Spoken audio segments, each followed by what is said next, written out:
Samedi 25 juin 2022, bonjour à tous et bienvenue dans le 6h30. Fin de séjour en Côte d'Ivoire pour Mohamed Bazoum.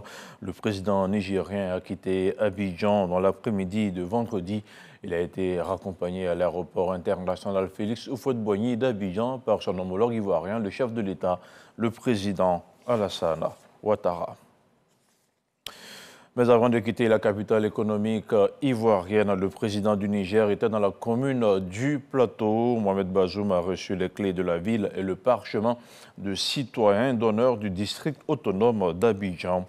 Vous retrouverez le témoignage complet d'Awa Touré dans nos prochaines éditions.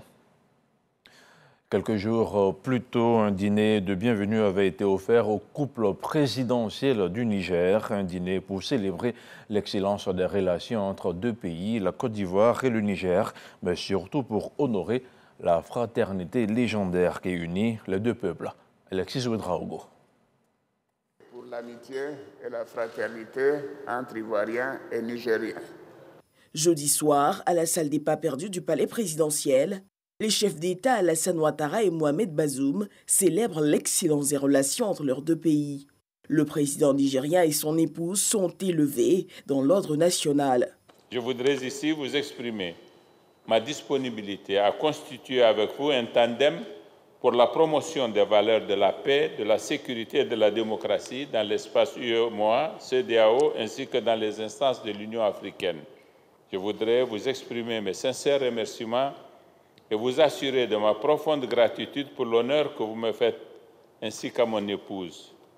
Le Niger et son peuple seront heureux de vous recevoir à Niamey, en compagnie de Madame la Première Dame, en visite officielle au Niger, à une date à votre convenance, afin que nous puissions continuer le travail de raffermissement et de développement des relations bilatérales nigéro-ivoiriennes. L'occasion pour Alassane Ouattara de réitérer sa détermination à œuvrer au raffermissement de cette longue relation d'amitié et de coopération. Je voudrais à cet égard me féliciter de la signature de 5 accords de coopération entre nos deux pays dans les domaines politiques, de la sécurité et lutte contre le terrorisme, des hydrocarbures, de l'enseignement technique et de la formation professionnelle et des ressources animales. La réalisation de cet engagement n'est possible que si la paix et la stabilité règnent à l'intérieur et aux frontières de chacun de nos États.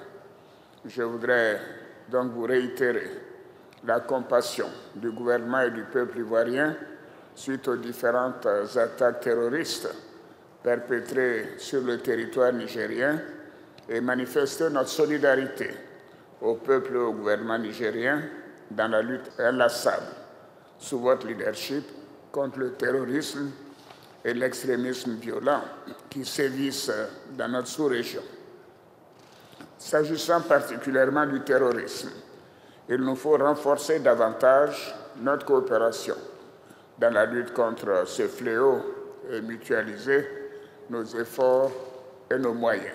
Notons que les échanges commerciaux entre les deux pays se sont élevés à plus de 71 milliards de francs CFA en 2020.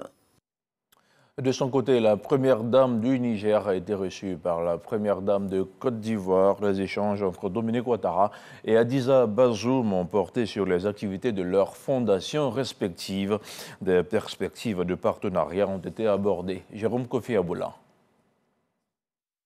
Quand une première dame accueille une autre, Dominique Ouattara a eu pour hôte ce vendredi la première dame du Niger, dont l'époux, depuis jeudi, effectue une visite officielle de 48 heures en terre ivoirienne.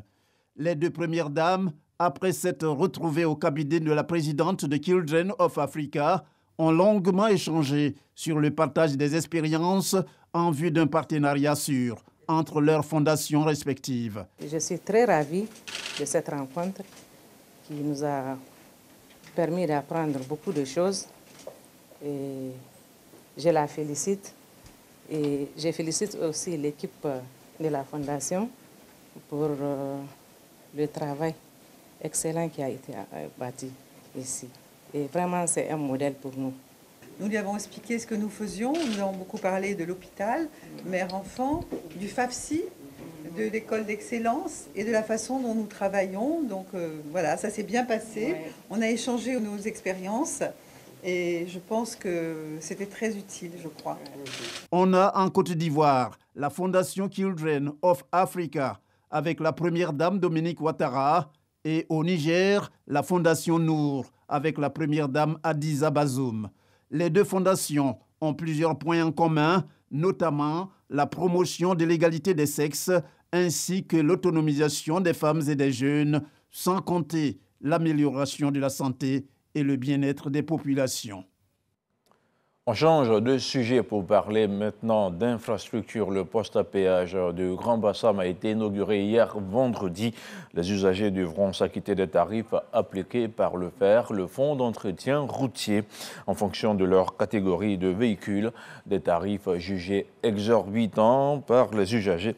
Une polémique sur laquelle le ministre de l'Équipement et de l'Entretien routier a bien voulu apporter quelques éclaircissements. On regarde le compte-rendu de Jean-Marc Adjadji.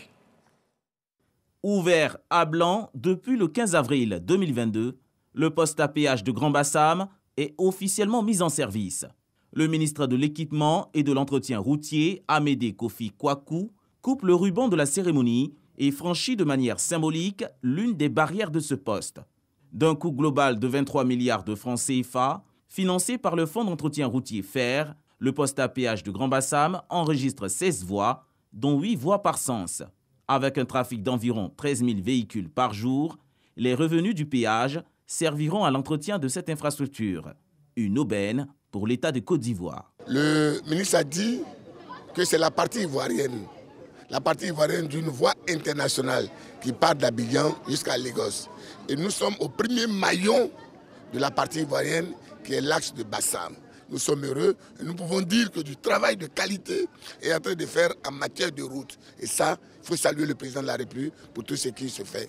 1000 à 3500 francs CFA en fonction du type de véhicule.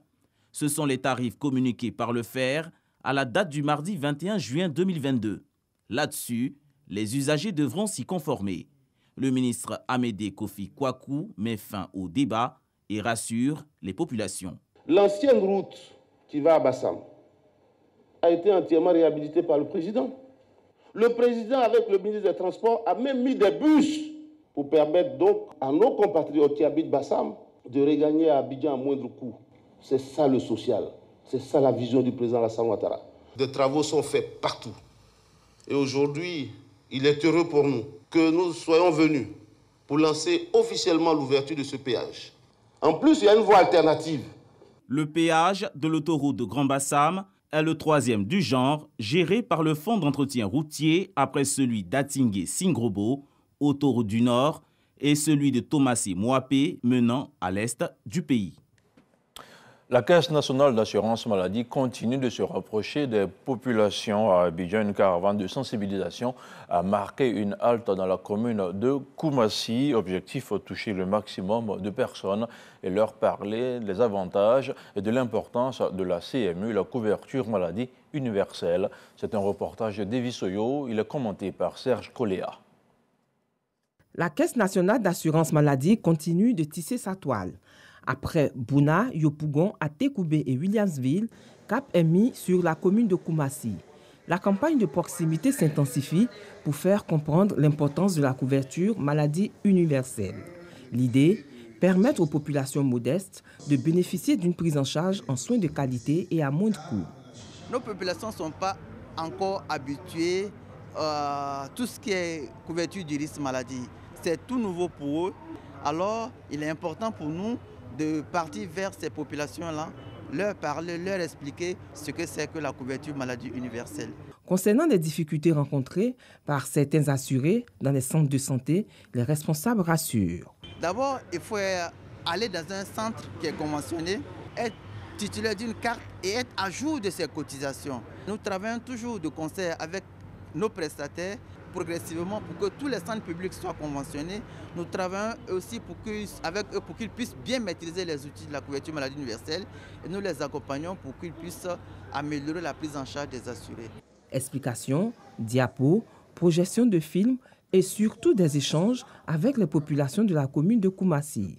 Notre sortie d'aujourd'hui, On a bien compris ce qui c'est qu'assurance maladie. Avec la sortie d'ici, on va faire les 4 pour pouvoir soigner nos enfants. Depuis le lancement de la couverture maladie universelle, 3 424 953 personnes se sont enrôlées.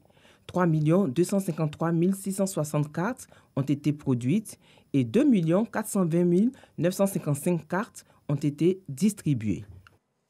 Le commentaire était plutôt assuré par Patricia Oumou et Tia. Tous les pèlerins du contingent ivoirien ou presque sont arrivés à Médine, en Arabie Saoudite, deuxième ville sainte de l'islam. Une première escale des candidats au Hajj mise à profit par les différentes délégations pour participer à la grande prière du vendredi à la mosquée sainte du prophète. Un moment de haute spiritualité raconté par Mahama Traoré et Abdulaziz Ganiou, nos envoyés spéciaux. La mosquée sainte de Médine. Ce vendredi, des milliers de fidèles musulmans venus du monde entier y affluent pour la grande prière. Dans ce gigantesque édifice, situé à proximité de la sépulture du guide des musulmans, le prophète Mohammed, priorité absolue à la prière, aux invocations et à la méditation. Pas d'autre choix, car une seule adoration accomplie en ce deuxième lieu saint de l'islam après la Mecque est un privilège spirituel. Quand nous sommes dans nos pays différents, quand vous priez dans une mosquée ensemble avec des fidèles, vous avez, on va dire par exemple, vous avez 25, 27, ça fait les mérites de cette mosquée. Mais la mosquée de Médine, elle est différente. Elle, ça fait 1000. Quand la prière est exaucée, c'est pourquoi il faut être saint, il faut être saint d'esprit. L'intention n'a qu'à être très bonne pour que Allah accepte. Vraiment, je vais à la mosquée, le but, c'est d'avoir ce mérite-là. Aucun des rites du pèlerinage musulman ne s'accomplit à la mosquée de Médine. Mais pour les nombreux candidats au Hajj, notamment ceux et celles venus d'Abidjan, le détour en vaut la peine. Ils étaient donc nombreux ce vendredi à avoir pris part à la grande prière. C'est vrai, quand nous nous appelait pas les premiers tours à Abidjan, on se plaignait, mais or que Dieu, tout ce que Dieu fait est bon. C'était pour me donner un vendredi à Médine. Et vraiment, c'était émouvant. C'est là qu'on connaît que la religion musulmane, elle est formidable. C'est un souhait très ardent que nous attendons ça. Et aujourd'hui, ça a été effectif. J'étais parmi les premiers même arrivés dans la grande mosquée du prophète alayhi salatu wassalam, juste à côté de Raouda. La Raouda, c'est l'espace saint situé entre la tombe du prophète et sa mosquée. Mais nous n'avons pas pu avoir accès, mais on a vu l'espace quand même. C'est une grâce par d'Allah. Ça a augmenté ma foi. Je suis contente de voir la tombe du prophète sallallahu alayhi wa sallam. En dehors des heures de prière, dans la Sainte Mosquée, les futurs pèlerins ont l'opportunité d'aller visiter d'autres sites inédits, tels que la tombe du prophète Mohammed et le cimetière de Bakiya, où repose sa famille et ses compagnons. Des endroits mythiques que nous n'avons pas pu filmer en attendant la délivrance d'autorisation du royaume saoudien. Dans l'actualité internationale au Mali, le décret présidentiel a été publié au journal officiel. Le président de la transition a entériné vendredi le texte adopté par le Conseil national de transition, un texte présenté par l'organe législatif il y a une semaine, un document crucial pour la suite de la transition et notamment une éventuelle levée des sanctions contre le Mali. D'avis d'experts, il s'agit d'un document controversé car profondément remanié par le CNT. De son côté, la CEDEAO se réunira le 3 juillet prochain à Accra. Elle décidera alors du maintien ou non de lourdes sanctions qui frappent le Mali depuis le 9 janvier. Et puis, 18 migrants d'origine africaine ont trouvé la mort lors d'une tentative massive d'entrer dans l'enclave espagnole de Melilla. Dans un bilan actualisé et publié vendredi soir par les autorités locales, 13 migrants en situation irrégulière blessés lors de l'assaut contre la ville de Melilla sont décédés dans la soirée. Des suites de leurs graves blessures ont indiqué les autorités de la province de Nador dans un communiqué. Un premier bilan de ces mêmes autorités faisait état de 5 morts et 76 blessés, dont 13 grièvement parmi les migrants et 140 policiers blessés, dont 5 grièvement. Voilà, c'est la fin de ce flash d'information. Merci de l'avoir suivi. L'info continue sur le www.rti.ci. À demain, 6h.